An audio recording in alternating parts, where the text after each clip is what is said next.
మాటల్లేవు మాట్లాడుకోవటాలు లేవు. ఇచ్చిన హామీలు ఒక్కొక్కటిగా అమలు చేసుకుంటూ పోవడమే అన్నట్లుగా సీఎం రేవంత్ రెడ్డి ముందుకు వెళ్తున్నారు.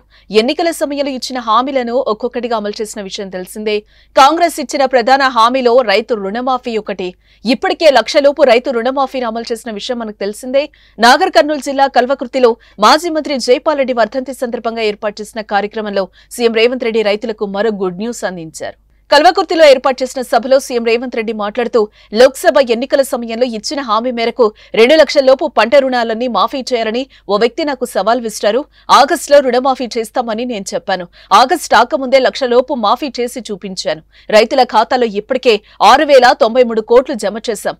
1.5 లక్షల లోపు పంట రుణం ఉన్న ప్రతి రైతులు రెండో విడతగా జూలై 31 కంటే ముందే మాఫీ చేస్తాం. వచ్చే నెల 2 నుంచి 14వ తేదీ వరకు విదేశీ పర్యటనకు వెళ్తున్నాను. తిరిగి వచ్చిన వెంటనే 2 లక్షల లోపు ఉన్న రైతుల రుణాల మొత్తాన్ని మాఫీ చేస్తాం. రైతుల రుణం తీర్చుకుని వారికి కృతజ్ఞత తెలియజేస్తామంటూ సీఎం రేవంత్ రెడ్డి వెల్లడించారు. ఈ ప్రకటనతో మళ్లీ రైతుల్లో సంతోషం నెలకొంది. రైతాంగానికి నేను మాట ఇస్తున్నా, జూలై 31 తారీఖు దాని కంటే ముందే 1,50,000 రూపాయలు ఉన్న ప్రతి రైతుకు మళ్ళీ రెండో విడత ఖచ్చితంగా 30 తారీఖు జూలై దాటకంటే ముందే 1,50,000 రూపాయల మీ బాకీని చెల్లించి రైతు రుణం తీర్చుకుంటా అని చెప్పి ఈ కల్వకుర్తి గడ్డ మీద నుంచి నేను మాట ఇస్తున్నా.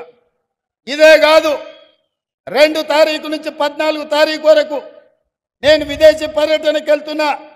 వచ్చిన ఎంబడే 2 లక్షల రూపాయల వరకు రైతులకు ఉన్న రుణాలను మొత్తాన్ని ఆగస్టు నెలలో పూర్తి చేసి మీకు ఇచ్చిన మాట నిలబెట్టుకొని తెలంగాణ రైతాంగం యొక్క రుణం తీర్చి మీ రుణము తీర్చుకునే బాధ్యత ఇచ్చినందుకు మీకు కృతజ్ఞత చెప్పుకునే అవకాశం ఆగస్టు నెలలో నేను తీసుకుంటాను తెలియజేస్తున్నా.